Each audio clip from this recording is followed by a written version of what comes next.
वह क्या है जिसकी खोज में हम में से अधिकतर व्यक्ति लगे हैं? वह क्या है जिसे प्रत्येक व्यक्ति चाहता है? इस बेचैन संसार में हर कोई किसी न किसी तरह की शांति, किसी खुशी, किसी आश्रय को पाने के लिए तरस रहा है। ऐसे में हम आखिर क्या ढूंढ रहे हैं, क्या पाना चाह रहे हैं, इसका पता लगाना जरूरी है। संभवतः हम में से अधिकांश लोग किसी प्रकार की प्रसन्नता की, किसी प्रकार की शांति की खोज कर रहे हैं। अशांति, युद्ध, संघर्ष, कलह से भरे इस संसार में हम एक ऐसा आश्रय चाहते हैं जहाँ कुछ शांति हो। मुझे लगता है अधिकांश व्यक्ति यही चाहते हैं। इसीलिए हम खोज में लगे हैं। हम एक के बाद दूसरे नेता के पीछे, एक धार्मिक संगठन से दूसरे धार्मिक संगठन की ओर, एक गुरु से दूसरे गुरु की ओर दौड़ते रहते हैं। तो क्या वास्तव में हम खुशी की खोज कर रहे हैं या किसी प्रकार की परितुष्टि की, मौज मजे की, जिससे हम खुशी पा लेने की उम्मीद रखते हैं? खुशी और तुष्टि में अंतर है। क्या खुशी को खोजा जा सकता है?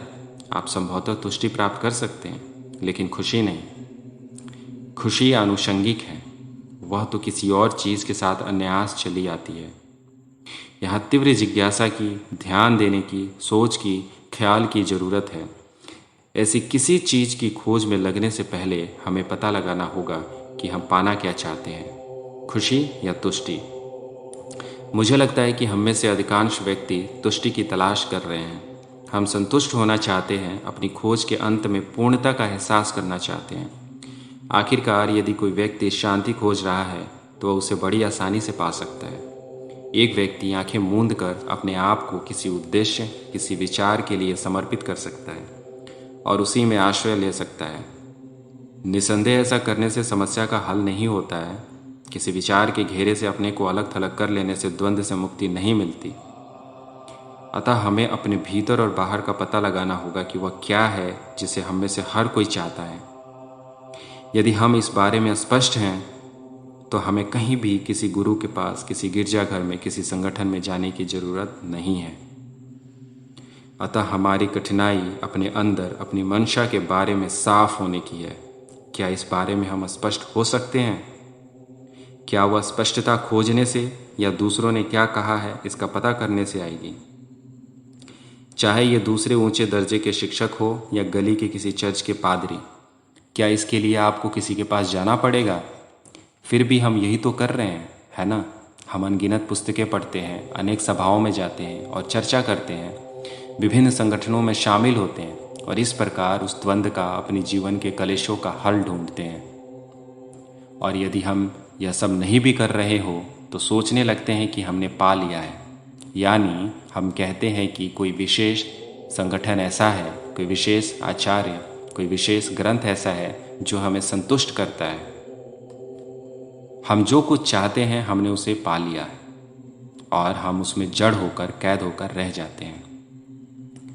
क्या इस सारी भ्रांति के द्वारा हम कुछ ऐसा नहीं खोज रहे जो नित्य है, शाश्वत है, जिसे हम यथार्थ, ईश्वर, सत्य या ऐसा ही कुछ कह देते हैं?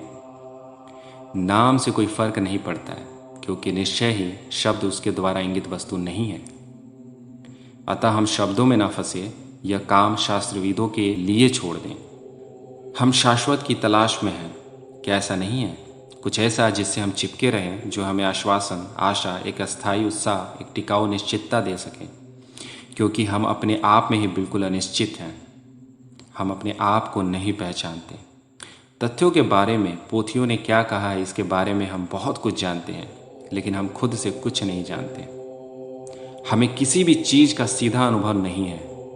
और वह क्या है जिसे हम अस्थायी कहते हैं, वह क्या है जिसकी हम तलाश कर रहे हैं और जिससे हम अस्थायित्व की उम्मीद करते हैं?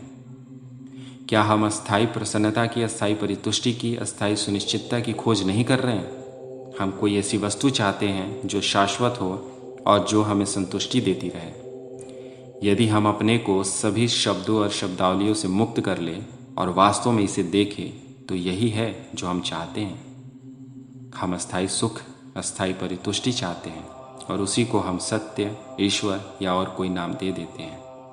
अच्छी बात है, हम मज़ा चाहते हैं। शायद कहने का यह कुछ असंस्कृत ढंग है, लेकिन वास्तव में हम यही चाहते हैं। सुख भोग देने वाला ज्ञान और अनुभव, कल आने पर भी जो लुप्त ना हो ऐसी तुष्टि।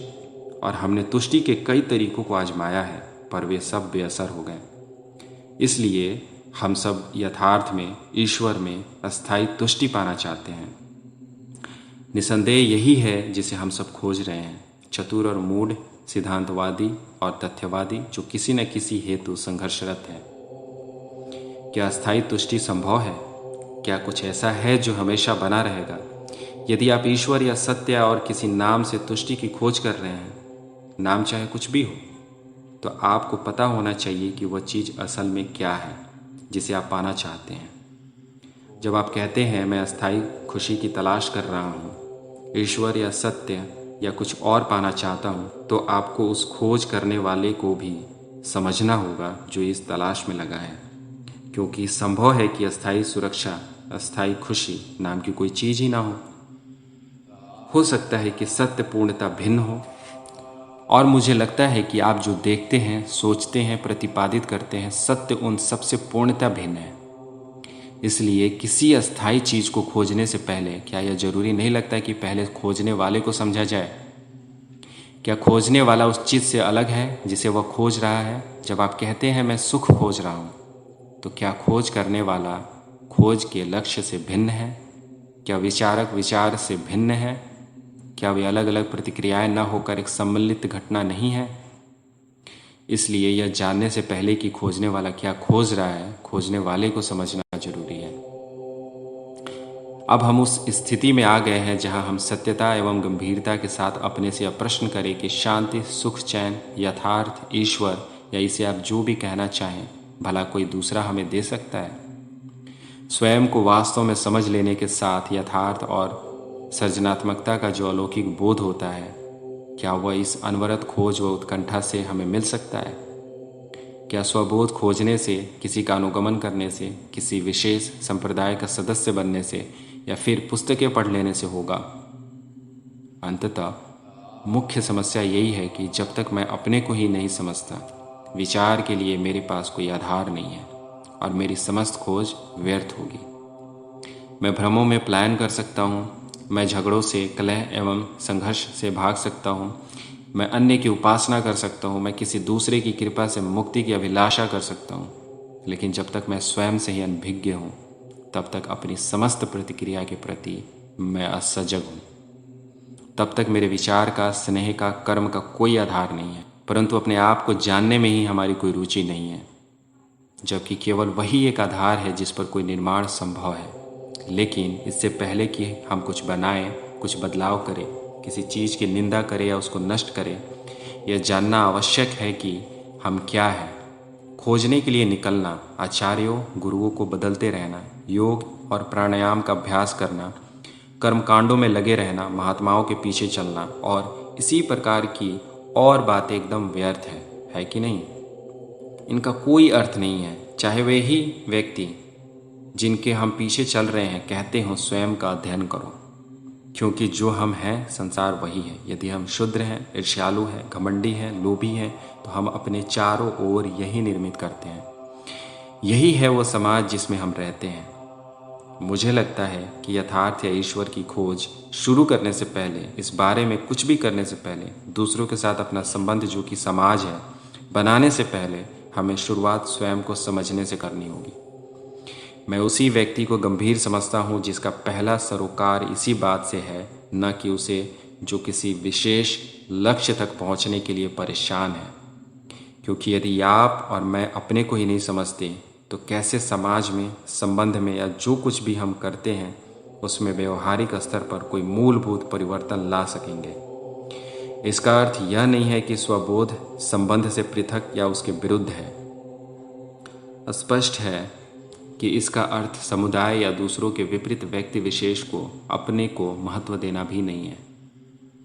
अतः बिना स्वयं को जाने, बिना अपनी सोच के तौर तरीकों को समझे, बिना अपनी संस्कारबद्धता की पृष्ठभूमि को समझे, बिना इसे जाने कि कला, धर्म, देश, पड़ोसी तथा अपने बारे में आपके तमाम विश्वास क्यों हैं, आप किसी भी चीज़ की सही सही परख कैसे कर सकेंगे?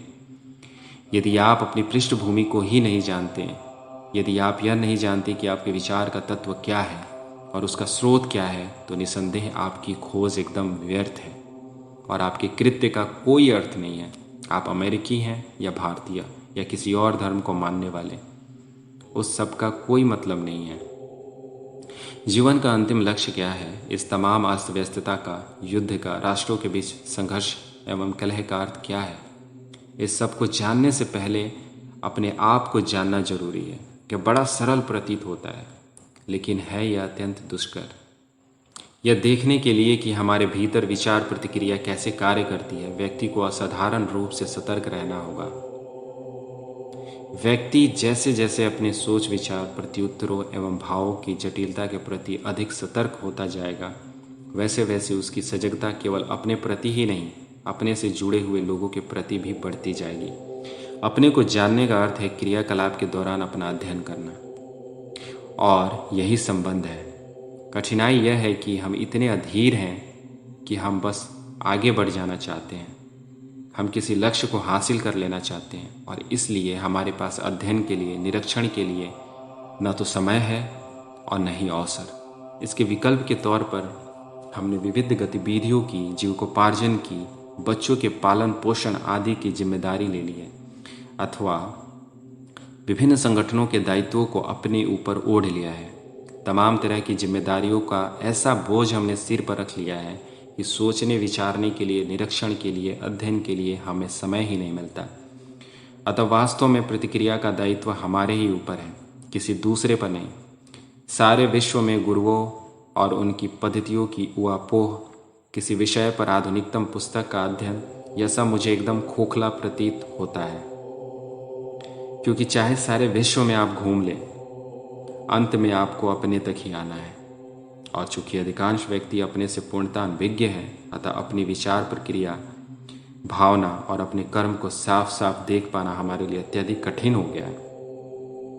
जितना अधिक आप अपने को जानेंगे, उतना ही अधिक स्पष्टता होगी। स्वबोध का कोई अंत नहीं है, उसमें आप किसी उपलब्धि या किसी निष्कर्ष पर नहीं पहुंचते।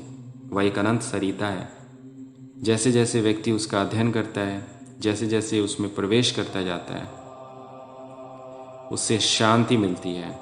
जब मन ठहरा होता है स्व की समझ के द्वारा, न कि किसी आरोपित अनुशासन के द्वारा, केवल तभी उस शांति में ही, उस मौन में ही यथार्थ अभिव्यक्त हो सकता है। केवल तभी आनंद संभव होता है, सृजनात्मक कर्म संभव होता है। और मुझे ऐसा महसूस होता है कि बिना इस बोध के, बिना इस अनुभव के, पुस्तकों को पढ़ना, वार्ताओं में शामिल होना, प्रचार करना बहुत ही बचकाना है, उसका कुछ मतलब नहीं है। दूसरी ओर यदि कोई व्यक्ति अपने आप को समझकर सृजनात्मक आनंद का या ऐसी अनुभूति का एहसास कर लेता है जो मन की उपज नहीं होती, तब शायद उसके नज़दीकी रिश्तों में और साथ ही साथ उस संसार में जिसमें हम रहते हैं, रूपांतरण फलित हो सकेगा।